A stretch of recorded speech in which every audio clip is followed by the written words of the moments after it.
1절 말씀 있습니다. 산발랏이 우리가 성을 건축한다 함을 듣고 크게 분노하여 유다 사람들을 비웃으며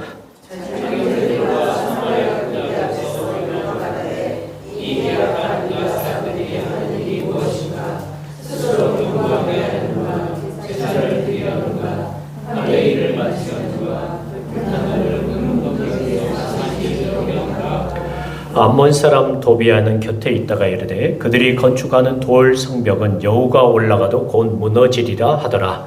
우리 하나님이여 들으시옵소서. 우리가 오신 여김을 당하나이다. 원하건대 그들이 욕하는 것을 자기들의 거리에 두르사 무자거리가 되어 이방에 사로잡히게 하시고 주 앞에서 그들의 악을 덮어두지 마시며 그들의 죄를 도말하지 마옵소서. 그들이 건축하는 자 앞에서 주를 노하시게 하였음이니이다 하고 이에 우리가 성을 건축하여 전부가 연결되고 높이가 절반에 이르렀으니 이는 백성이 마음들여 일을 하였음이니라. 아멘.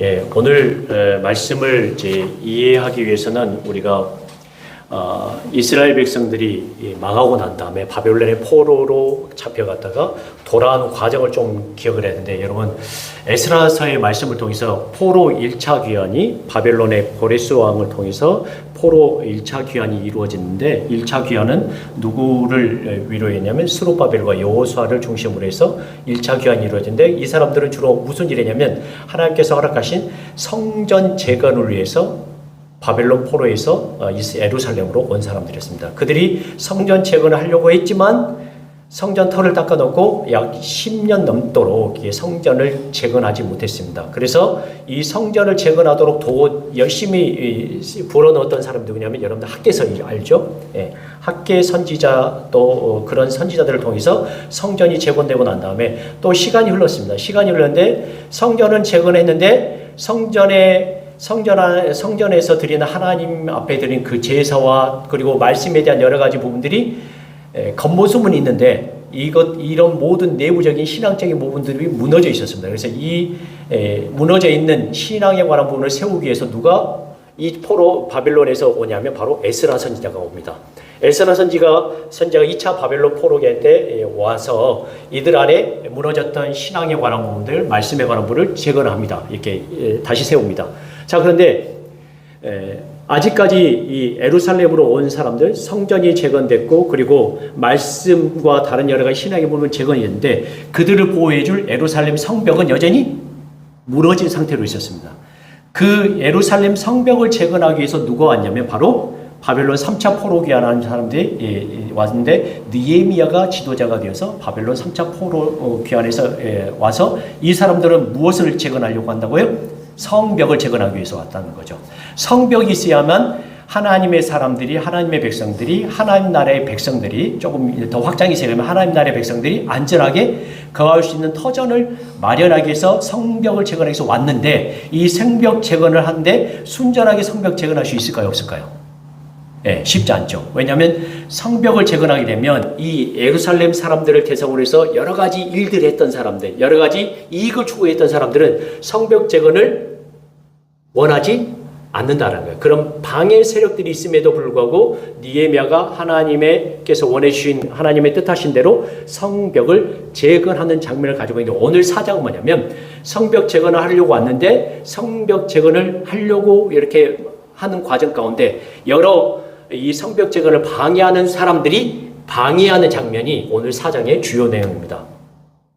그래서 오늘 말씀을 통해서 우리 사랑하는 성도님들과 두려움의 시대, 그러니까 성벽을 재건하지 않으면 여전히 그들은 무너진, 자기들을 보호해 줄 수 없는 그런 어떤 울타리가 없는 상황 가운데 설 수밖에 없는데, 이 성벽 재건을 방해하는 이 두려움의 시대, 그들이 어떻게 다시 일어서고 있는가를 우리가 확인해 보면서 바벨론 포로에서 돌아온 사람이 어떻게 다시 서고 있는 과정을 보면서 오늘 우리 사랑하는 성도님들과 우리 청년들에게 하나님의 은혜와 말씀이 풍성하게 임하길 주님의 이름으로 간절히 축원합니다. 사랑하는 성도 여러분, 우리는 마음속 깊은 곳에 하나의 성벽을 가지고 살아갑니다.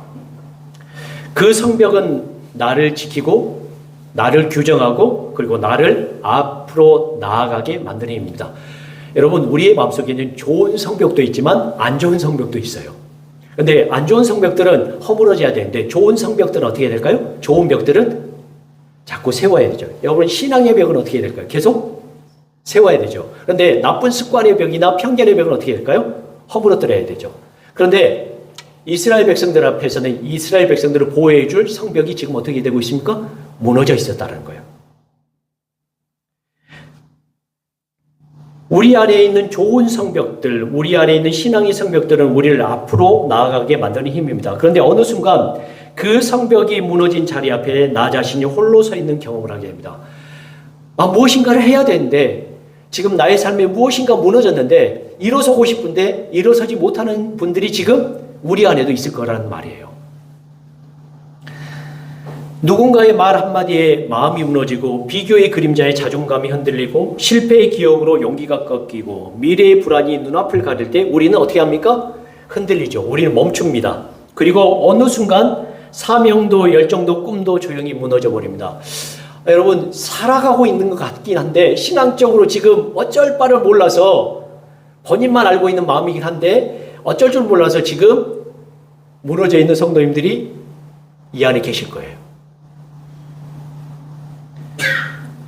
오늘 말씀 느헤미야 4장은 바로 그 무너진 마음의 성벽 앞에 서 있는 우리를 향한 하나님의 음성입니다.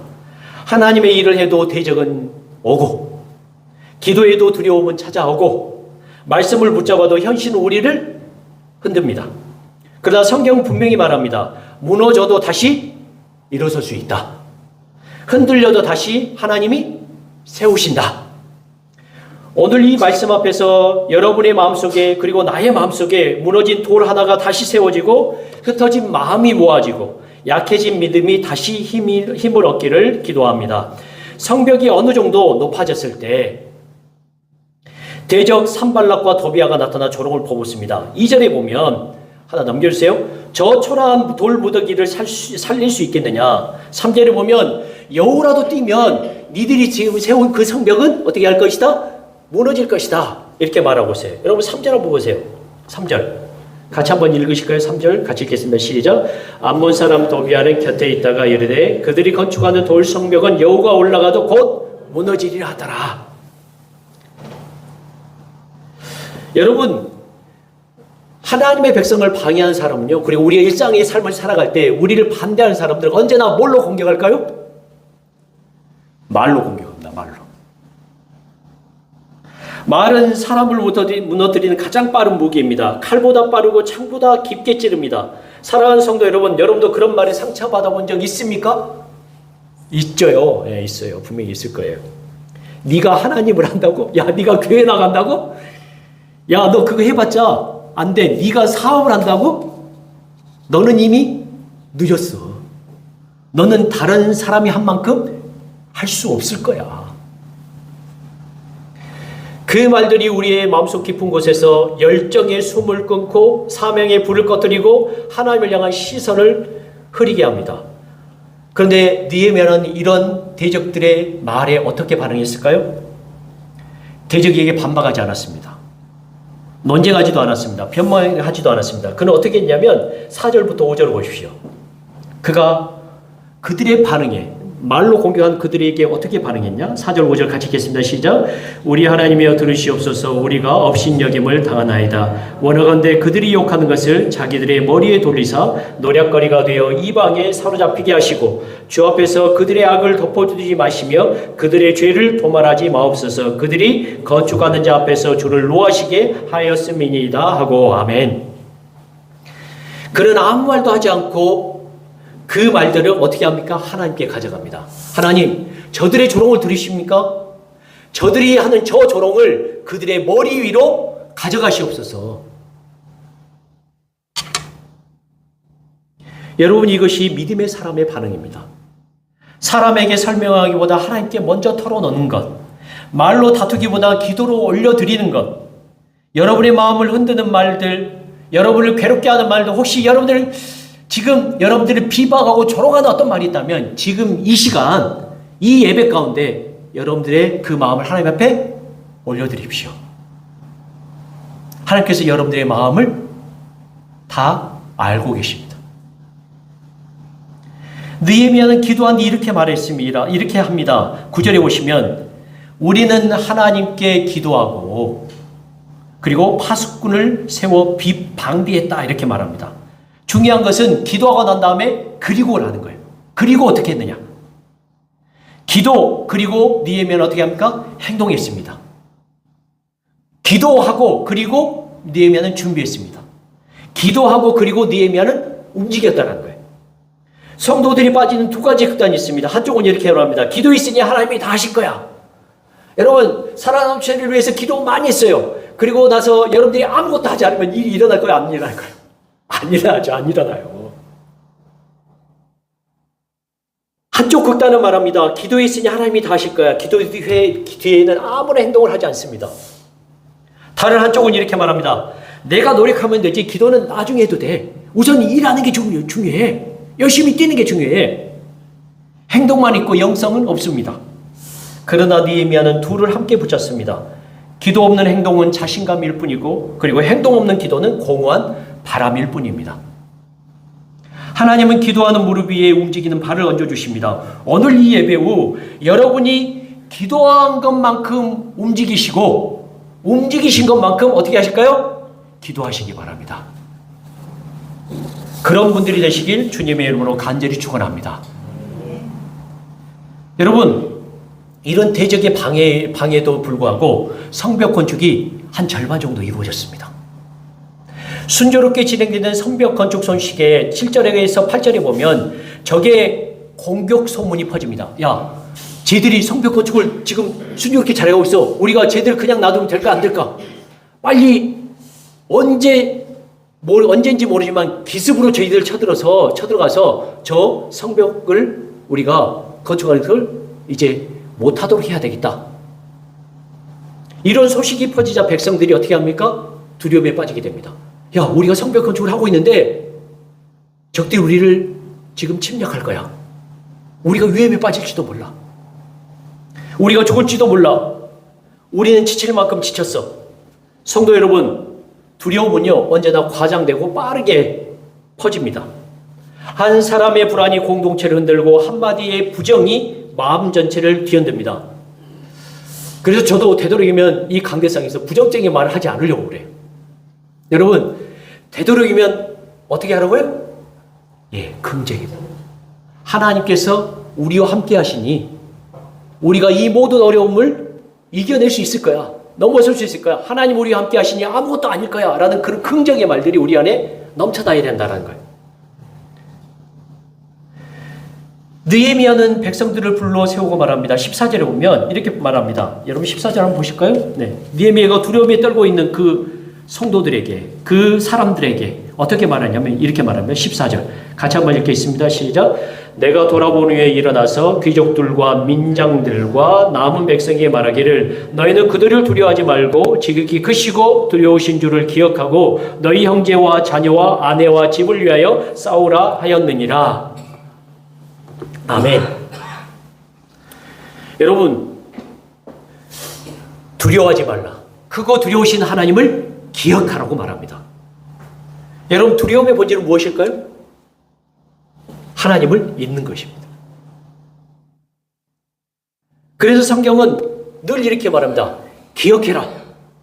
잊지 말아라. 그리고 돌아봐라. 너의 삶을 돌아봐라. 하나님이 너를 지켰음을 그리고 하나님이 너를 인도하셨음을 어떻게 하라고요? 기억해라. 두려움은 현실을 크게 보게 만들고 하나님을 작게 보이게 만듭니다. 그러나 믿음은 하나님을 크게 보게 만들고 현실을 바라보게 합니다. 여러분의 마음에 오늘 하나님을 다시 기억하기를 바랍니다. 그분의 능력을, 그분의 선하심을, 그리고 그분의 신실하심을 기억하면 두려움은 어떻게 됩니까? 약해지고 기억하면 마음은 다시 숨을 쉬게 될 것입니다. 여러분 있을 수 없는 일이 우리 교회에 있었잖아요. 기억하십시오. 그러므로 앞으로 우리에게 힘들고 어려운 모든 일이 닥쳐올지라도 하나님께서 그 모든 것을 어떻게 하실 거라고요? 예, 넘겨주실 거라는 거예요. 아멘. 느헤미야는 적의 위협적인 기습작전의 소식을 듣고 두려워하는 사람들을 위해서, 작업하는 사람들을 위해서 그들의 가족들을 작업하는 사람들 곁에 세웁니다. 여러분 13절에 보면 어떻게 표현하고 이렇게 표현하고 있습니다. 내가 성벽 뒤에 낮고 넓은 곳에 백성이 그들의 무엇을 따라? 종족을 따라. 여기서 종족을 따라라는 말은 무슨 말이냐면 가족 단위로 일을 할 수 있도록 세웠다는 뜻입니다. 서로의 생명을 지키기 위해 서로를 더욱 굳건하게 만드는 느헤미야의 전략적 조치였습니다. 여러분, 가족들은 멀리 떨어져 있고 지금 성벽 재건만 하고 있으면 그들의 마음속에 우리의 가족은 제대로 있을까라는 그런 염려가 들까요, 안 들까요? 든다는 거예요. 그래서 느헤미야가 야, 그러지 말고 그 종족들을 따라, 가족들을 따라 작업을 할 수 있도록 해라. 느헤미야가 가족을 작업하는 사람들을 곁에 둔 이유가 무엇일까요? 왜 가족일까요? 왜 공동체일까요? 가장 사랑하고 가장 지켜야 하고 가장 책임을 느끼는 관계이기 때문입니다. 하나님 나라는 한 사람의 영웅으로 세워질까요? 세워지지 않을까요? 세워지지 않습니다. 여러 명의 연합으로 세워집니다. 여러분이 혼자 흔들리는 이유는 여러분이 약해서가 아니라 신앙은 원래 함께 지켜가도록 만들어졌기 때문입니다. 여러분 혼자서 여러분의 믿음을 지킬 수 있습니까? 없어요. 같이 기도하고 같이 먹고 같이 신앙생활하고, 신앙은 공동체 속에서 지켜지고 공동체 속에서 회복되고 공동체 속에서 성장합니다. 여러분, 오늘 옆에 앉은 사람은 여러분의 믿음을 지켜주는 동료입니다. 가족입니다. 여러분이 쓰러지는 날 붙잡아줄 사람입니다. 기도가 막힐 때 함께 울어줄 사람입니다. 하나님은 공동체를 통해 성도를 세우시고 우리 사랑한 청년들을 세우시고 그리고 교회를 세우신다는 사실을 여러분 잊지 마시기 바랍니다.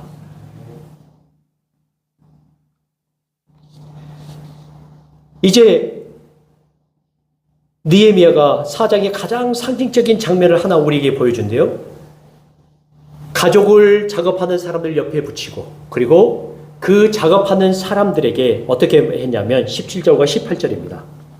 17절과 18절 같이 한번 읽으실까요? 17절과 18절.